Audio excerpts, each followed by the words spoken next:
Hello students, today we are going to discussing once again the chapter number 8 short run equilibrium output. Okay students, तो हम एक बार फिर से यहाँ जो चैप्टर 8 है उसका हम यहाँ पर डिस्कशन करेंगे और यहाँ जो डिस्कशन होगा वो आपके पास किसका होगा, डिटर्मिनेशन ऑफ इक्विलिब्रियम आउटपुट। क्योंकि इससे पहले जो हमने वीडियो दी थी उसमें आपके पास जो शॉर्ट रन जो कॉन्सेप्ट था वो आपको समझ में आ गया था, कॉन्सेप्ट ऑफ इक्विलिब्रियम आपको समझ में आ गया था। और अब हमारे पास जो हम यहाँ अब स्टडी करेंगे वो किसकी स्टडी करेंगे, वो हमारे पास रहेगा क्या, डिटर्मिनेशन ऑफ इक्विलिब्रियम आउटपुट या फिर जीडीपी। तो आज हमारे पास जो टॉपिक रहेगा वो यही रहेगा, determination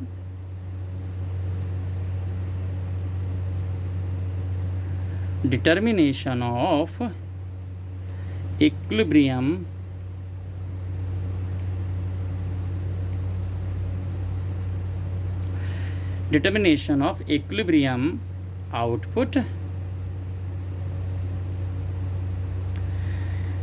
इसे हम क्या बोल देते हैं, GDP। ओके, या हम इसको बोल देते हैं, और ये हमारे पास आता है इक्विलिब्रियम इनकम। क्या होगा, इक्विलिब्रियम इनकम। इक्विलिब्रियम को हम शॉर्ट फॉर्म में लिख देते हैं इनकम। तो ये हमारे पास क्या होगा, आज का मेन जो टॉपिक है हमारे पास वो ये रहेगा। ओके, तो डिटर्मिनेशन ऑफ इक्विलिब्रियम आउटपुट यानी जीडीपी या फिर डिटर्मिनेशन ऑफ इनकम। तो ये जो हमारे पास डिटर्मिनेशन है, हमारे पास आउटपुट जो इक्विलिब्रियम है, इस डिटर्मिनेशन का यानी कि जो कंट्री में जो इक्विलिब्रियम होता है वो आपके पास कहाँ होता है, कैसे होता है। तो इसके लिए हमारे पास दो अप्रोचेस हैं। तो जो दो अप्रोचेस हैं उनमें पहला जो अप्रोच आपके पास आता है जिसे हम बोलते हैं, क्या अप्रोच है कि aggregate supply is equal to aggregate demand. ये पहला अप्रोच है, अप्रोच 1, जिसे हमने कहा कि AD/AS अप्रोच या फिर AS इक्वल टू AD। यहाँ कहीं कहीं आप इसको ये भी इस तरह से लिखे होता है, इस तरह से लिखा हो सकता है AD/AS अप्रोच, इस तरह से भी लिखा हो सकता है, या हमारे पास इस तरह से AS equal to AD approach लिखा हो सकता है। कि आप ये बताइए। और जो दूसरा हमारे पास क्या होता है, इसमें चाहे तो आप यहाँ लिख लीजिए कि ये क्या है, ये अप्रोच AD/AS अप्रोच, या जो दूसरा हमारे पास है इसे हम बोलते हैं सेविंग और इन्वेस्टमेंट अप्रोच, इसको हम बोल सकते हैं। तो ये दो अप्रोच हमारे पास हैं, किसकी, जो इक्विलिब्रियम आउटपुट है उसके लिए ये दो अप्रोच आपके पास हैं। तो ये दोनों अप्रोच आपको समझनी पड़ेंगी। पहली अप्रोच है AS/AD अप्रोच और दूसरी अप्रोच S&I अप्रोच। तो AS एंड AD अप्रोच, ये भी कहीं कहीं लिखा होता है कि हमारे पास AD या फिर AS एंड AD अप्रोच हमारे पास लिखा होता है। ओके, तो ये जो हमारे पास अप्रोच है, पहले नंबर पे जो पहला अप्रोच है इसे आज हम यहाँ पर डिस्कस कर रहे हैं कि AS is equal to AD approach. Okay, तो ये हमारे पास अप्रोच, ये पहला जो हमारे पास जो अप्रोच है वो क्या है, AD is equal to AS या AS इक्वल टू AD। तो ये जो अप्रोच है वो आपको समझनी, ये पहले भी हम डिस्कस कर चुके हैं। अब ये हम डिटर्मिनेशन के बेस पे आप इसको समझाएंगे। तो कंट्री में अगर आप देखें AD और AS जहाँ पर दोनों क्या हो जाएं, इक्वल हो जाएं, वही जो हमारे पास पॉइंट आता है वो हमारे पास रहता है किसका, इक्विलिब्रियम आउटपुट का। तो AS के लिए हमने पहले डिस्कस किया था कि AS जो है वो हमारे पास क्या रहता है, कि अगर हम AS की बात करते हैं तो AS को हम इस तरह से दिखाते हैं कि AS जो है हमारे पास क्या है, ये आपके पास X हो गया और यहाँ Y हो गया, ये 0, और यहाँ हम क्या लिख देते हैं, ये Y हमारे पास क्या है, ये हमारे पास क्या होता है, इनकम, या फिर हम इसको GDP कुछ भी नोट कर देते हैं। और यहाँ हमारे पास क्या होता है, ये अगर हम AS की हम बात करते हैं पहले, तो ये हमारे पास एग्रीगेट सप्लाई यानी AS इसे हम बोल देते हैं। ओके, तो AS का हमने डायग्राम आपको एक्सप्लेन करते हुए कहा था कि ये हमेशा क्या होता है 45 के एंगल से ये क्या होता है, इंटरसेक्ट करते हुए जाती है, ये ए एस आपके पास आ जाता है। ओके, इसको हम क्या बोल देते हैं, ये y के इक्वल हमेशा आपके पास रहेगा। तो ए एस हमेशा ये 45 के एंगल से ये डिफाइन करता है, और ये हमें बताता है कि जो ए एस है वो कंट्री में हमेशा परफेक्टली इलास्टिक होता है, जिसके वजह से ये हमारे पास क्या है, ये जो ए एस है वो 45 का है। तो हमेशा याद रखना है कि जो अगर एक्स एक्स पे ए एस हमने लिया है और यहाँ ओ एक्स पर हमने जो है वाई लिया है, तो ये हमेशा ओरिजिन को 45 से ये इंक्लाइन करते हुए ए एस आपके पास रहती है। तो ये ए एस है। इसी तरह से जो दूसरा हमने कहा ए डी, तो अगर हम ए डी को यहाँ पर बनाते हैं तो ए डी हमारे पास इस तरह से रहता है, और ये आपके पास क्या होगा, एक्स, और सेम आपके पास इसी तरह से वाई, और ये जी डी पी हमेशा इस तरह से आपके पास रहेगा, और यहाँ पर आप इसको लिख देंगे ए डी, ये वाई आपके पास है। अब इसके कर्व को हम कैसे शो करते हैं, इसके कर्व को हमने बार बार आपको बताया है कि जो ए डी का कर्व है वो हमेशा क्या होता है, ओरिजिन से ऊपर से शुरू होता है। तो A D curve always started from above the origin, ये आपके पास ओरिजिन से ऊपर से शुरू होता है। कंट्री में आप याद रखिए कभी भी जो एग्रीगेट डिमांड है वो ज़ीरो नहीं हो सकती। कंट्री में जो सप्लाई है वो तो ज़ीरो हो सकती है, अगर आपके पास इनकम नहीं है, अगर हम इसकी बात करें इनकम नहीं है तो सप्लाई तो ज़ीरो हो सकती है, लेकिन अगर आपके पास इनकम नहीं है तो डिमांड ज़ीरो नहीं होती है, क्योंकि कंट्री में कुछ ना कुछ जो डिमांड है वो हमेशा आपके पास रहती है।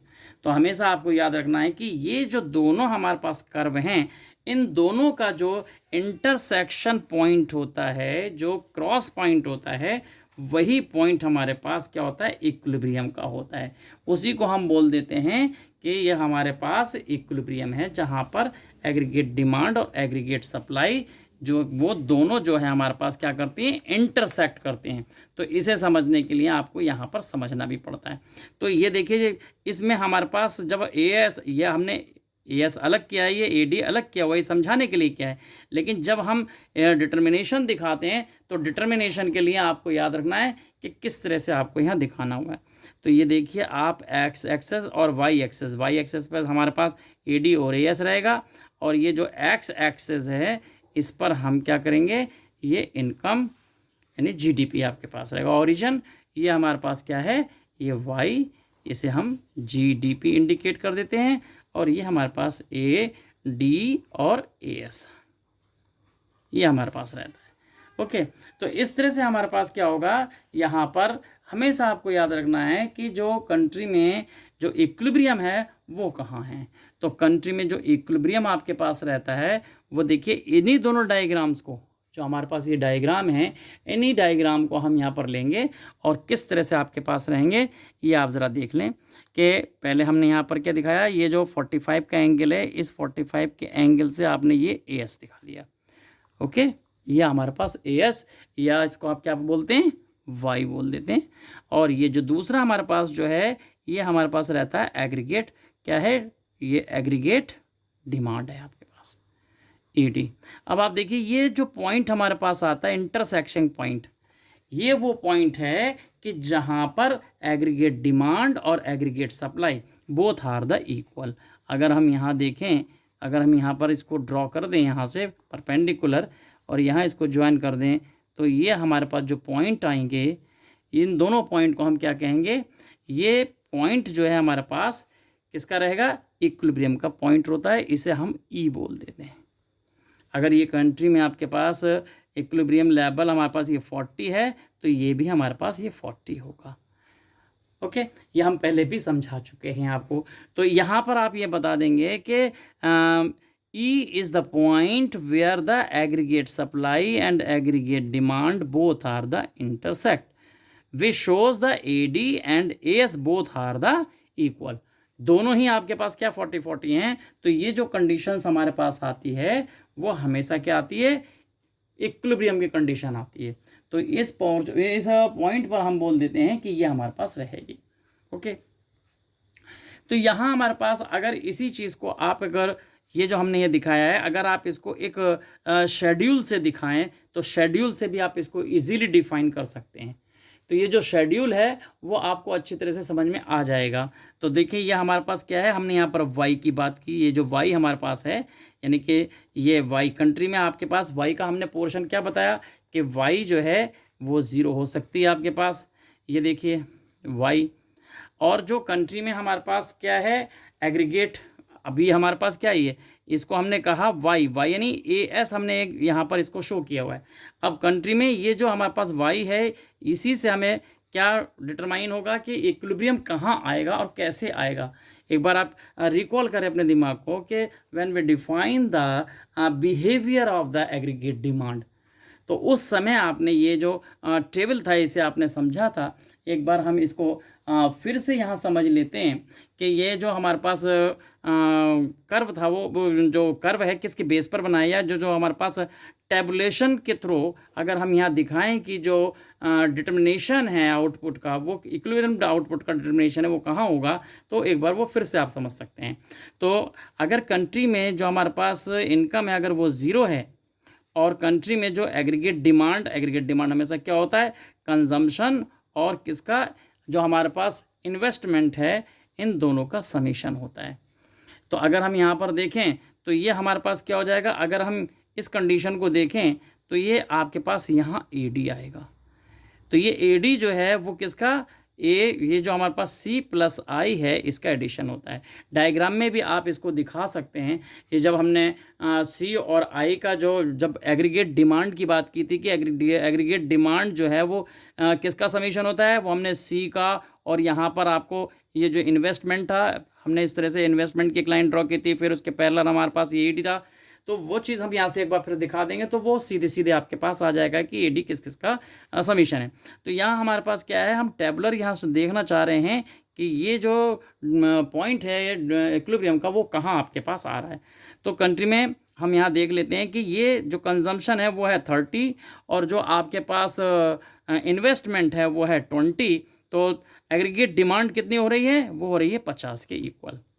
Okay, as the income increase, क्योंकि इन्वेस्टमेंट के बाद हमारे पास जो है इनकम का लेवल जो है वो बढ़ता है। तो हम यहाँ मानते हैं कि इनकम का लेवल एक कांस्टेंट रेट से यानी 2020 के रेट से आपके पास ये बढ़ रहा है। और इसी तरह से जब इनकम बढ़ती है तो कंजम्पशन आपके पास क्या है, थोड़ा बढ़ जाता है, वो 40 हो जाएगा, लेकिन इन्वेस्टमेंट कांस्टेंट रहता है। अब हमारे पास ये कितना हो गया, 60 हो गया। ओके, अब इन्वेस्टमेंट के वजह से फिर से आपके पास क्या होगा, ये 40 आपके पास आ जाएगा, ये 50 होगा, और ये आपके पास कितना हो जाएगा, ये 20। ये तो कांस्टेंट ही रहेगा और इन दोनों का एडिशन 70। एक बार फिर से आपके पास क्या होगा, ये जिस तरह से बिहेव देखा था आपने कि ये कितना हो जाएगा, ये 60 होगा, और ये यहाँ पर ये 60, ये 20 और ये मिलके 80 हो जाएगा। इसी तरह से आपके पास क्या हो जाएगा, ये 80 आपके पास आया, यहाँ पर ये सी 70 हो जाएगा, और ये कांस्टेंट है ये आपके पास 20 रहेगा। अगेन हमारे पास ये 90 आपके पास एडिशन हो जाएगा। तो एग्रीगेट डिमांड अभी भी यहाँ पर जो है इनकम या जो हमारे पास है जो वाई जो है वो हमारे पास कम है, एग्रीगेट डिमांड अभी भी ज़्यादा है। तो आपके पास फिर आपके पास क्या होगा, ये कांस्टेंट, ये देखिए 100 हमारे पास ये हो गया, और यहाँ पर कंजम्पशन जो है वो बढ़कर 80 हो जाता है, और ये कांस्टेंट, और ये यहाँ आपके पास एक बार ये फिर से ये 100 दोनों का एडिशन हमारे पास आ जाता है। तो देखिए ये जो कंडीशन हमारे पास आती है, ये कौन सी कंडीशन, इस कंडीशन को हम कहते हैं कि ये जो कंडीशन है आपके पास, ये इकोनॉमी में हमारे पास इक्विलिब्रियम की है। क्यों, क्योंकि यहाँ पर जो एएस है वो भी हमारे पास कितना है, 100 है, और ये एडी है ये भी आपके पास 100 है। तो अब इसके बाद अगर हम यहाँ देखते हैं तो ये आपके पास क्या हो जाएगा, 120, और ये हो जाएगा 90, ये 20, और ये 100, ये 10 आ जाएगा।